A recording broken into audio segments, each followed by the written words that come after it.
Ngalir. Ngobrol asik tentang pengelolaan air. Oke, halo Sobat SDA Jabar. Jumpa lagi dalam podcast Ngalir, ngobrol asik tentang pengelolaan air. Nah, tema yang akan kita bahas hari ini terkait dengan krisis air dan sanitasi. Nah, sedikit intro bahwa menurut National Oceanic and Atmospheric Administration atau Badan Meteorologinya Amerika Serikat bahwa suhu permukaan global pada bulan Januari ini lebih hangat 0,87 derajat Celcius dibandingkan suhu rata-rata permukaan bumi selama 20 abad terakhir Bapak Ibu. Jadi memang ini juga termasuk dalam catatan rekor bahwa suhu bulan Januari ini terhangat ke-7 setelah 174 tahun terakhir. Nah, BMKG juga sudah memprediksi bahwa tahun ini musim kemaraunya akan lebih kering dibanding 3 tahun terakhir pada periode 2020 hingga 2022. Nah, sejalan dengan hal tersebut, kegiatan deforestasi ya Bapak, penebangan pohon, kemudian mungkin land use change, perubahan tata guna lahan khususnya pada hulu-hulu daerah aliran sungai juga menjadi salah satu penyebab ketidakseimbangan antara ketersediaan dan kebutuhan air. Ditambah lagi dengan bertambahnya penduduk, juga bertambah juga polutan dan juga faktor sanitasi juga menjadi penyebab. Nah, dalam rangka memperingati Hari Air Dunia tahun 2023 pada tanggal 22 Maret, kita Dinas SDA mengadakan podcast yang sebetulnya ini upaya untuk mengkampanyekan tagline Accelerating Change dan juga mengedepankan upaya kolaborasi dalam pengelolaan sumber daya air terpadu. Nah, kita akan bahas apa sih itu pengelolaan sumber daya air terpadu, kemudian bagaimana juga peran pemerintah Provinsi Jawa Barat khususnya melalui OPD ataupun dinas. Ya, hari ini kita kedatangan narasumber. Yang pertama adalah Ibu Yosi Desra SHMH. Beliau adalah Sekretaris Dinas Sumber Daya Air Provinsi Jawa Barat. Kemudian narasumber yang kedua ada Bapak Dr. Helmi Gunawan STMT PhD. Beliau adalah Sekretaris Dinas Lingkungan Hidup Provinsi Jawa Barat. Dan yang terakhir ada Bapak Irfan Rusdiansyah STMM. Beliau adalah Kepala Bidang Infrastruktur Permukiman Dinas Perumahan dan Permukiman Provinsi Jawa Barat. Ya, Assalamualaikum Bapak Ibu. Waalaikumsalam. Baik Bu, tadi kan sudah sedikit nih kita singgunglah terkait dengan krisis air dan sanitasi, kemudian rangka memperingati Hari Air Dunia dan juga bagaimana peran pemerintah Provinsi Jawa Barat. Nah, dari Dinas SDA sendiri Bu, peran kita di Dinas SDA ini dalam upaya mungkin mengantisipasi atau juga mengatasi krisis air itu seperti apa Bu? Ya. Baik, terima kasih Mbak Pera. Sobat SDA ya. Assalamualaikum Sobat SDA. Jadi betul dalam rangka Hari Air Dunia yang sekarang krisis air dan sanitasi ya temanya. Dinas Sumber Daya Air tentu saja sangat berperan ya dalam hal tersebut. Ini yang pertama kita ketahui bahwa Dinas Sumber Daya Air itu tugas pokok dan fungsinya tentu saja adalah pengelolaan sumber daya air sesuai dengan kewenangannya ya di Provinsi Jawa Barat. Nah, perannya yang pertama tentu saja adalah dalam segi kebijakan dan regulasi. Dinas Sumber Daya Air akan berperan di sini bagaimana bisa menerapkan kebijakan atau regulasi itu yang berdampak kepada masyarakat, terutama kepada krisis air dan sanitasi tadi. Kemudian juga yang kedua, yang paling penting juga adalah pembangunan infrastruktur ya. Infrastruktur air ini juga sangat penting. Artinya bagaimana kita bisa membangun infrastruktur itu untuk peningkatan penyediaan air ini, terutama suplainya kepada masyarakat. Jadi memastikan bahwa masyarakat nanti bisa memperoleh air ini dengan cukup. Jadi intinya bahwa Dinas Sumber Daya Air ini berperan adalah memastikan masyarakat itu mendapatkan sumber air yang cukup buat masyarakat. Memastikan ketersediaannya, betul. Keberlanjutan sumber air ya Bu. Iya betul. Kemudian kalau untuk DLH sendiri Pak Helmi, perannya nih Pak seperti apa? Iya, kalau di sisi lingkungan hidup ya, jadi kalau kita diinformasikan oleh Teh Vera ya, Bu Vera, terkait dengan perubahan iklim. Nah, kalau di sisi kita ada juga dari sisi terkait dengan perubahan iklimnya, di mana di satu sisi kita juga perlu untuk mengantisipasinya. Tadi diinformasikan ada peningkatan temperatur yang semakin lama semakin menaik ya, apalagi dalam 100 tahunan lebih. Nah, ini juga sebenarnya kita perlu waspadai karena ke depan dan program kita ke depan tuh di dunia ya, bukan hanya di Jawa Barat, bukan hanya untuk mitigasi perubahan iklim, tapi adaptasi. Jadi kita sudah mulai melihat kondisi sekarang di mana misalnya terkait kontinuitas air itu gitu ya, dan ketersediaannya termasuk kualitas airnya sangat tertekan sekali. Nah, ini yang perlu kita upayakan untuk bisa kita adaptasi. Contohnya ada program-program di kita terkait dengan program kampung iklim gitu ya. Nah, kalau di sisi perencanaan kita juga ada persetujuan teknis atau persetujuan lingkungan yang isinya di dalamnya terkait dengan bagaimana perusahaan atau aktivitas usaha atau kegiatan dia harus secara bertanggung jawab ya, mengetahui bahwa sumber daya yang dia ambil tuh harus dia keluarkan dengan baik. Dan malah sekarang banyak lokasi-lokasi di mana dengan daya tampung dan daya dukung lingkungannya memang terbatas, dia harus bisa merecycle air itu. Nah, itu kita banyak berkontribusinya ke arah sana. Jadi bagaimana kita mengantisipasi dari mulai sisi perencanaan sampai kita juga mengadaptasi di sisi masyarakat. Lebih banyak ke situ sebetulnya. Lebih kepada kontinuitas ya Pak? Iya, kontinuitas gitu, dan ketersediaannya harus tetap terjaga baik dari sisi kualitas dan juga Iya, kontinuitas. betul. Kalau dari sisinya Perkim nih Pak Perkim, Irfan, ya. gimana Pak peran Perkim di Ya, sini? terima kasih Teh. Halo Sobat SDA, jadi kami dari bidang infrastruktur permukiman memang dalam salah satu tupoksinya menyelenggarakan sistem penyediaan air minum.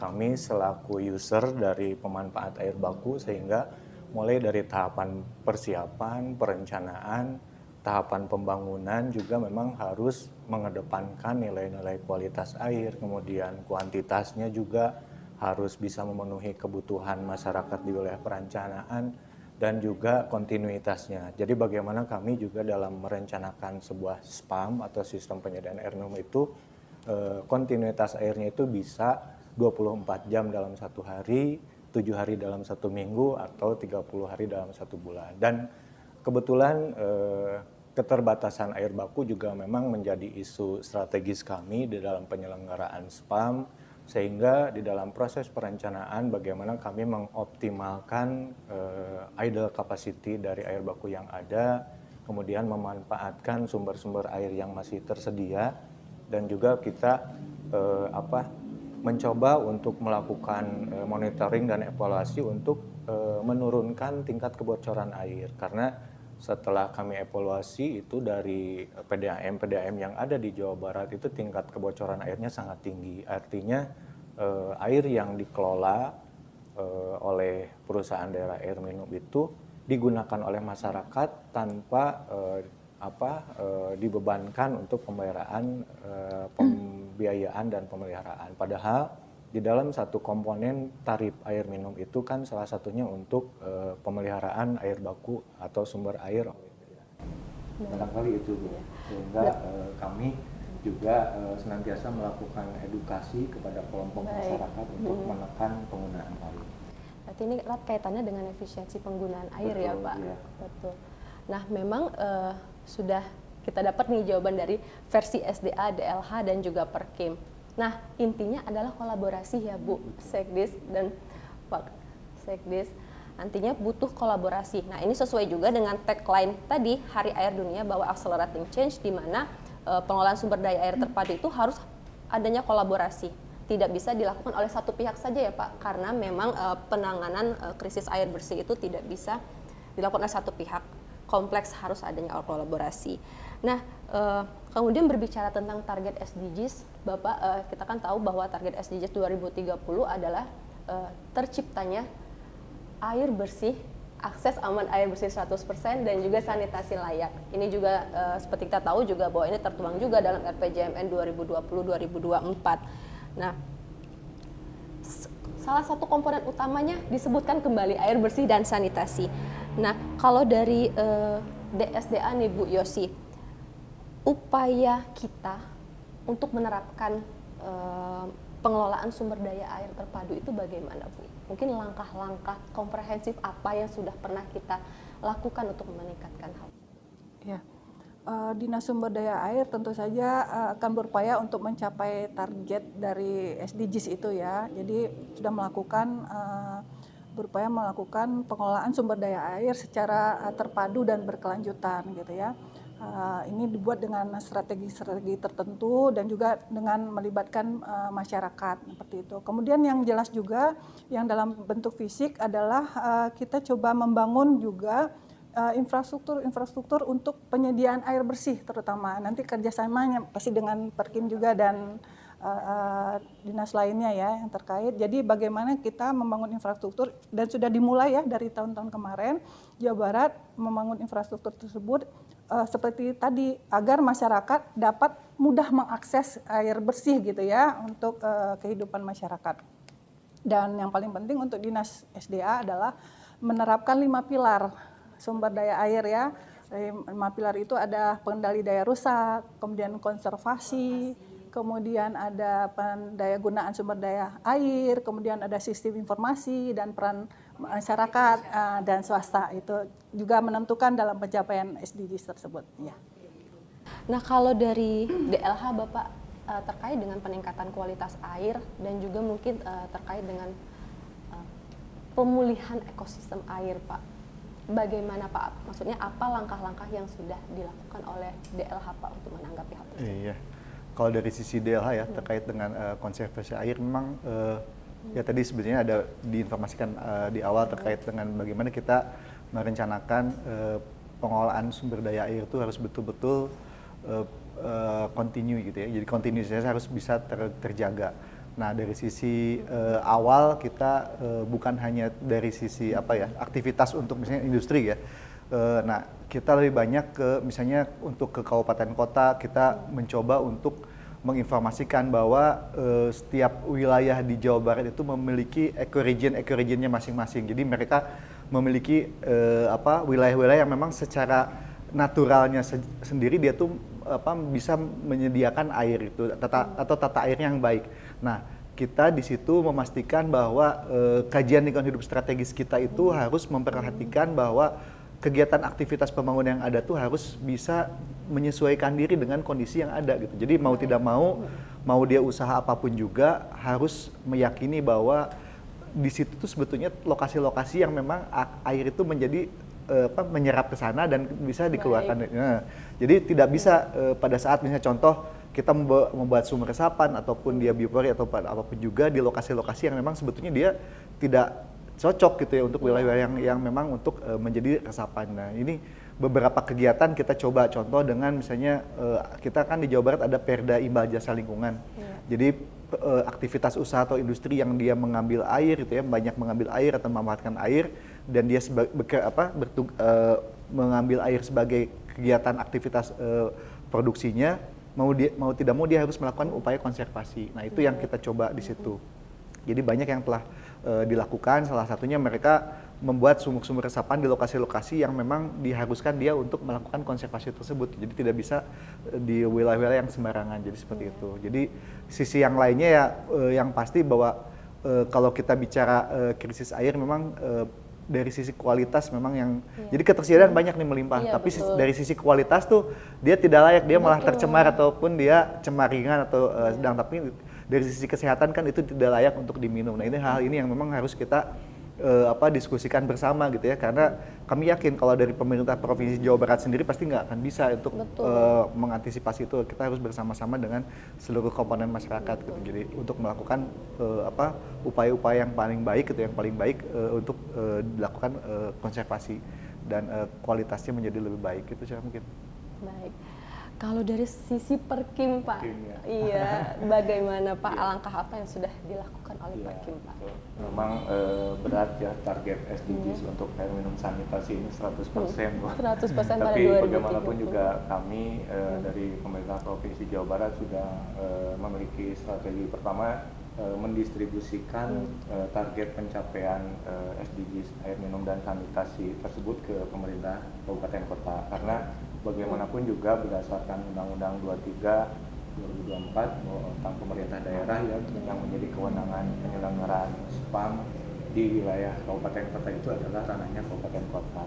Sehingga tugas kami itu bagaimana caranya melaksanakan pemerataan air bagi kabupaten kota yang memang memiliki keterbatasan di dalam sumber daya airnya. Misalkan untuk di wilayah metropolitan Bandung, kebetulan kan yang memiliki sumber daya air melimpah itu kan Kabupaten Bandung, kemudian Kabupaten Bandung Barat, dan sedangkan Kota Bandung itu kan dalam kategori krisis air bersih, ya. Sehingga kami di dalam pelaksanaannya mulai menyelenggarakan yang sifatnya SPAM lintas kabupaten kota. Yang pertama, jadi kami strateginya melaksanakan pemerataan air sesuai dengan kewenangan untuk SPAM lintas kabupaten kota. Yang kedua, kami juga mulai melakukan edukasi kepada kelompok-kelompok masyarakat bagaimana caranya melakukan penghematan air, dan kami juga di dalam dokumen kebijakan dan strategi daerah penyelenggaraan air minum itu bahwa sampai tahun 2023 ini kami memiliki target untuk melakukan melaksanakan pembangunan sambungan rumah atau water meter di rumah-rumah itu sebesar kurang lebih 1,5 juta, dan itu memang bisa sangat drastis bisa menghemat air, karena kalau misalkan kita sifatnya tidak menggunakan water meter itu kan air itu masyarakat bisa jor-joran menggunakan air itu. Nah, setelah dipasang water meter itu bisa melakukan penghematan air, karena kami juga melakukan memberikan pemahaman kalau misalkan dalam penetapan tarifnya itu harus berdasarkan tarif progresif. Jadi yang 1 sampai 10 meter kubik misalkan tarifnya sekian, di atas 10 meter kubik menjadi lebih mahal, sehingga itu bisa menekan untuk efisiensi air. Efisiensi penggunaan air ya Pak. Dan baik. Untuk sanitasi sendiri kita mulai merancang dan melakukan perencanaan untuk sistem penyelenggaraan air limbah domestik secara regional dan komunal di beberapa lokasi. Barangkali itu Bu. Iya.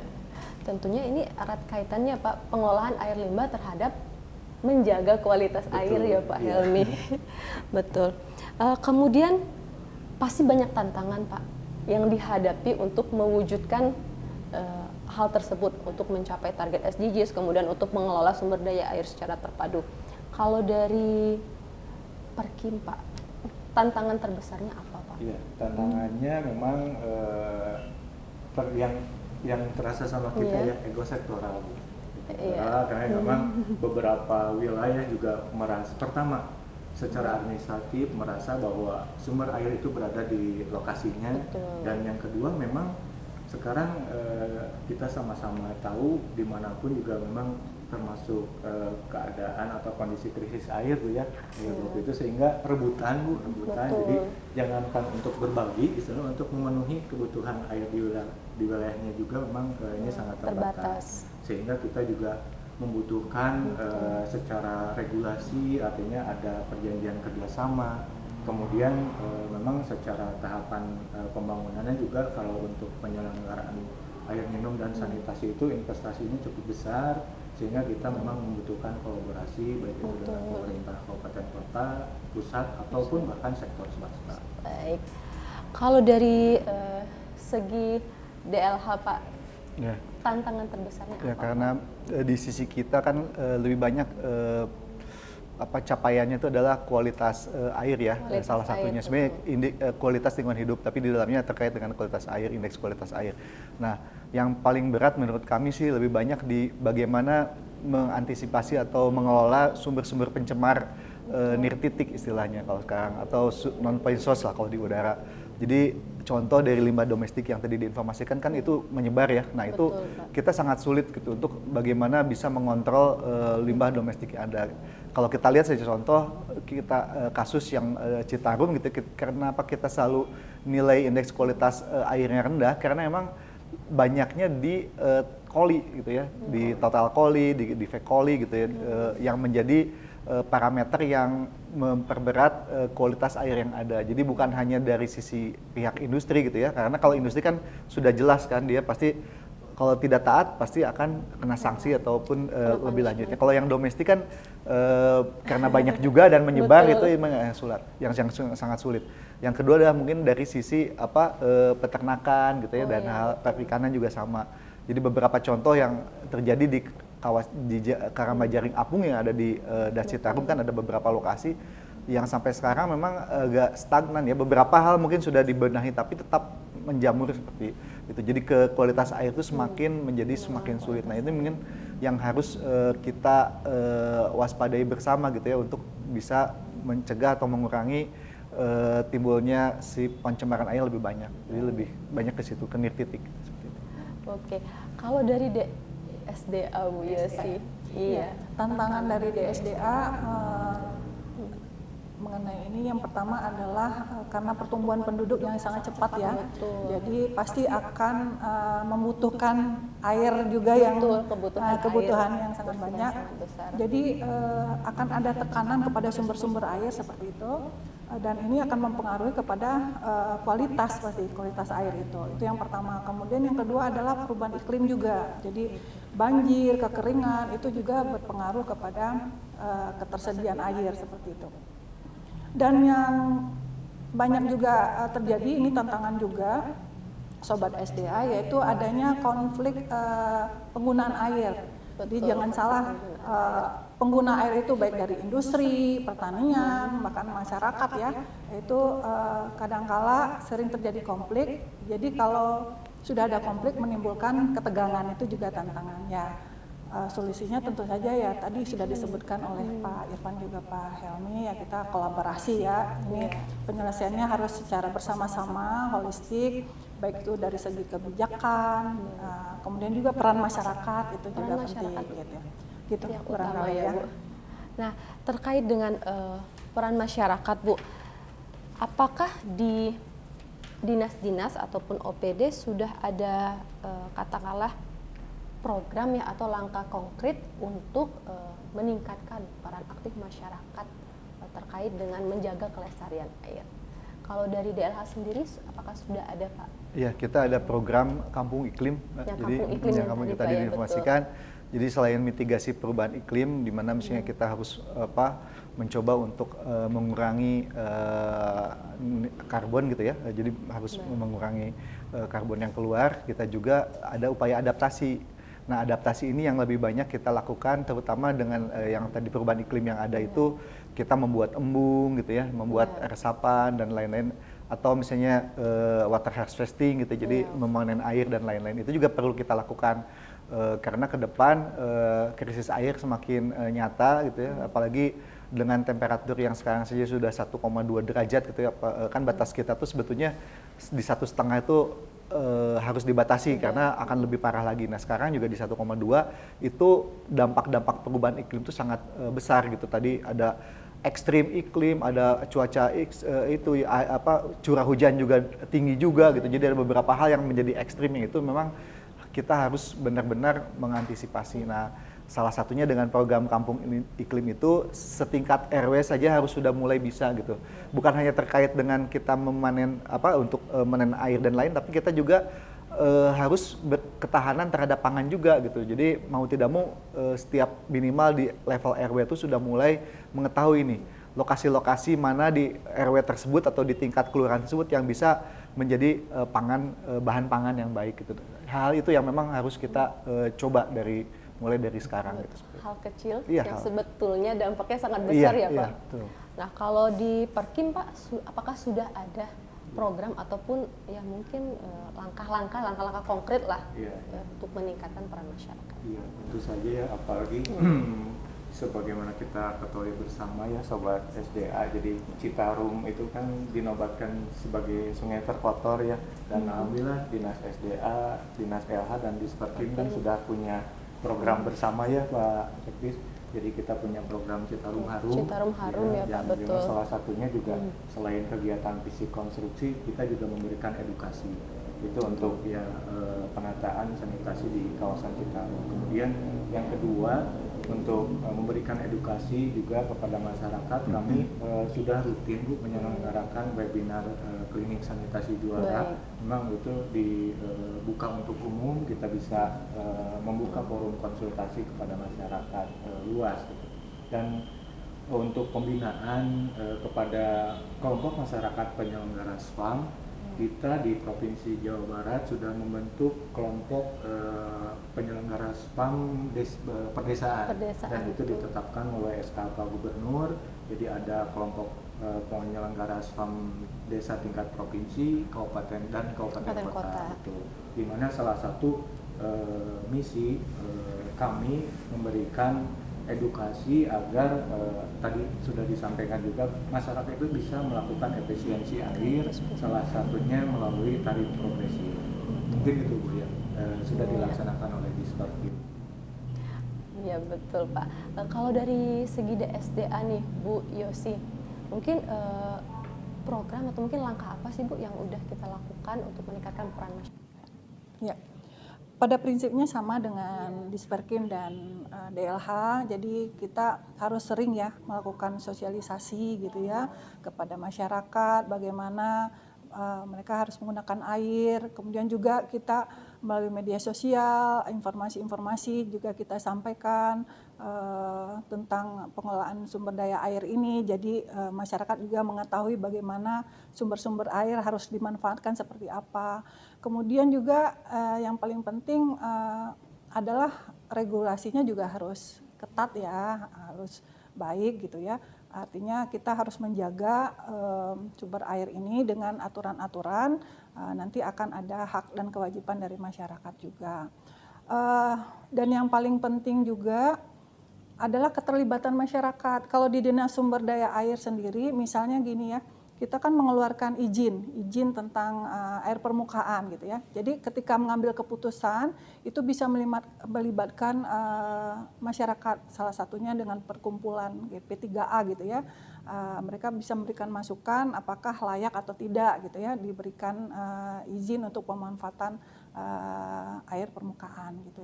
Jadi kemudian bisa juga, dan yang kita lakukan adalah penegakan hukum tentu saja, siapa saja yang melanggar ini, yang merusak dan sebagainya itu harus diterapkan aturan hukum yang sudah ditentukan. Jadi hal tersebutlah yang bisa dilakukan gitu ya untuk ke masyarakat gitu. Terkait dengan edukasi Bu, sebetulnya podcast Ngalir ini juga edukasi Bu. Iya, nah ini betul, juga salah satunya gitu. gitu ya, kita berupaya membuat podcast ini gitu ya untuk edukasi kepada sobat SDA gitu ya. Betul. Bagi sobat-sobat SDA Jabar juga Dinas SDA terutama ya Bapak Ibu seringkali melakukan edukasi dari media sosial. Baik dari Instagram ya Bu, dari Instagram Dinas ataupun dari YouTube melalui podcast Ngalir. Nah, mungkin ini bisa dibilang yang terakhir nih Bu, memaknai accelerating change, artinya perlu ada kolaborasi. Apakah sudah ada ataupun mungkin rencana kolaborasi lanjutan bisa dibilang Bu antara Dinas SDA, DLH dan juga Perkim? Siapa dulu nih? Ya kalau kolaborasi mah itu harus dan wajib ya, apalagi untuk air ini salah satunya disesuaikan dengan kewenangan masing-masing. Mungkin kalau kita di DSDA tentang pengelolaannya gitu ya, mungkin kalau di DLH masalah kualitasnya mungkin ya, di Disperkim mungkin untuk penyediaan ya gitu. Itu mah harus gitu ya, dan kita siap bekerja sama selalu untuk hal ini gitu. Mungkin dari DLH Pak? Iya, kalau dari sama sih ya. Jadi kita juga kemarin programnya di Perkim contoh nih, ada namanya nyetok sampah. Tapi di kegiatannya di kita di kampanye lingkungan. Jadi ya udah nggak apa-apa. Jadi kita bersama-sama gitu ya melaunching program yang ada di Perkim, tapi di kegiatannya di kegiatan kampanye lingkungan di Hari Peduli Sampah Nasional yang ada di DLH. Jadi menurut kami itu kolaborasi yang baik. Jadi jangan ya tadi yang ego sektoral itu harus dikesampingkan gitu. Kita juga nggak peduli gitu ya, misalnya yang melakukannya dari Perkim dilakukan di tempat kita, ya kita fine-fine aja gitu, baik gitu loh kita, karena bukan hanya air sih menurut kami, persampahan juga sama, energi juga udara juga sama. Jadi itu kan semuanya kita semua tiap orang tuh kan pasti punya sumber daya yang masing-masing kita miliki, tapi kita juga kan mengemisikan juga gitu loh. Jadi kita harus bersama-sama kita lakukan. Jadi menurut kami itu lebih baik kalau misalnya kolaborasi bersama-sama. Upaya gitu. kolaborasi. Iya. Baik. Perkim Pak. Tentu saja Bu. Jadi memang kolaborasi ini menjadi sangat penting bagi Betul. kami khususnya di 3 dinas ini. Karena contohnya di dalam penyelenggaraan SPAM itu pertama sebelum kita melakukan perencanaan kita harus minta rekomendasi dulu dari dinas SDA. Betul. Ada nggak airnya? Bagaimana kuantitasnya, Betul. kemudian kualitasnya dari DLH DLH, seperti betul. apa? Karena ini untuk menjamin tadi kontinuitas Iya, dan keberlanjutan. keterjangkauan serta keberlanjutan penyelenggaraan air. Kemudian di dalam proses perizinan pun demikian. Sebelum kita melaksanakan pembangunan, tentu kita harus berkolaborasi dengan DLH karena kita minta persetujuan lingkungannya ya Yeah. Pak Sekdes ya, gitu. Sehingga di dalam pelaksanaan visi konstruksi yang memang sering kita laksanakan itu sudah aman, baik itu dari sisi rekomendasi dari dinas SDA untuk air bakunya serta perizinan lingkungan dari DLH-nya. Dan memang kami juga kebetulan ada di dalam satu tim, yaitu tim KPBU SPAM Jawa Barat atau kerjasama pemerintah Badan dan usaha. untuk penyelenggaraan SPAM. Jadi memang Dinas SDA, kemudian Disperkim, DLH, Bapeda, bahkan Bina Marga dan Penataan Ruang pun masuk di dalam tim kolaborasi KPBU SPAM Jawa Barat. Itu mungkin. Ya, ini kolaborasi juga nih ya, untuk Hari Air Dunia. Oke, bisa dibilang terakhir lagi nih Bu, closing statement. Mungkin ada pesan Bu bagi sobat-sobat SDA Jabar, bagaimana tips dan trik mungkin dalam menangani krisis air dan sanitasi yang terjadi saat ini. Saya dulu, ya, ladies first ya. Baik, mungkin yang bisa disampaikan untuk krisis air dan sanitasi ini, marilah kita bersama-sama gitu ya menggunakan air ini secukupnya sesuai dengan keperluannya gitu ya. Kemudian kalau lihat dari aspek Dinas Sumber Daya Air juga, kami juga menghimbau kita juga coba untuk menampung ya air ini, bisa berbagai sistem, apakah dengan biopori, dengan sumur resapan yang sekarang sedang kita kampanyekan juga ya, sumur resapan, kemudian yang lainnya gitu ya. Kemudian juga ini yang sanitasi dan krisis air ini bisa untuk di rumah tangga juga. Terutama ibu-ibu ini menggunakan air ya untuk keperluan rumah tangga, memasak dan sebagainya gitu ya. Gunakan seperlunya dan ingat jaga kebersihan dan jangan buang sampah sembarangan, buanglah sampah pada tempatnya, apalagi jangan buang sampah di sumber-sumber air ya seperti sungai, situ, embung dan sebagainya. Mari kita jaga air kita. Demikian. Dari DLH Pak. Sudah tadi sama Ibu Sekdes. Tapi ya inilah mari kita sama-sama bertanggung jawab terhadap penggunaan air kita di rumah tangga gitu kan, karena kita tahu bahwa setiap orang kan memiliki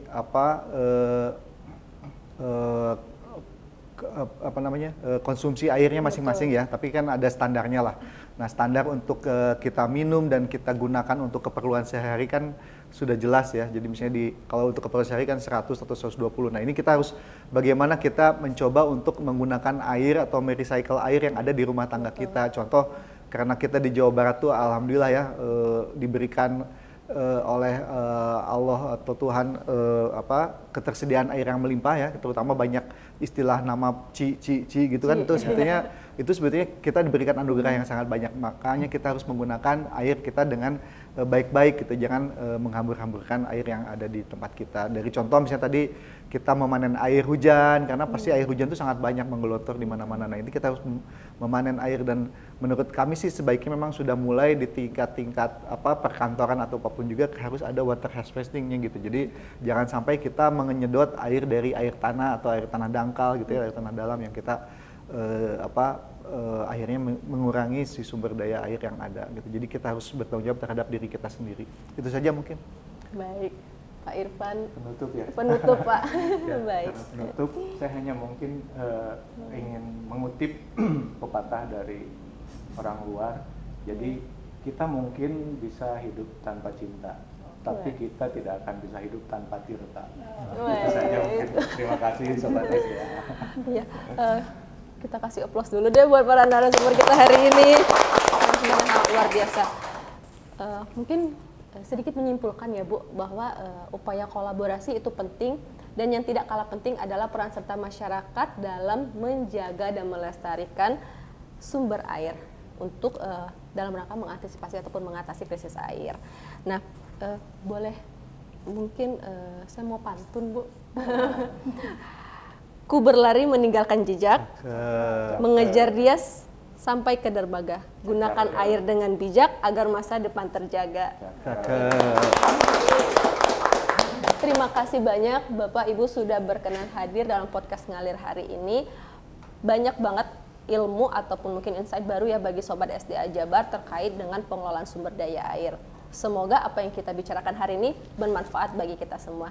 Sampai jumpa. Wassalamualaikum warahmatullahi wabarakatuh. Waalaikumsalam warahmatullahi wabarakatuh. Ya.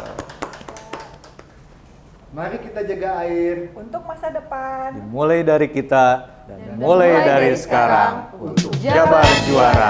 Selamat Hari Air Dunia ke-31 tingkat Provinsi Jawa Barat. Udah.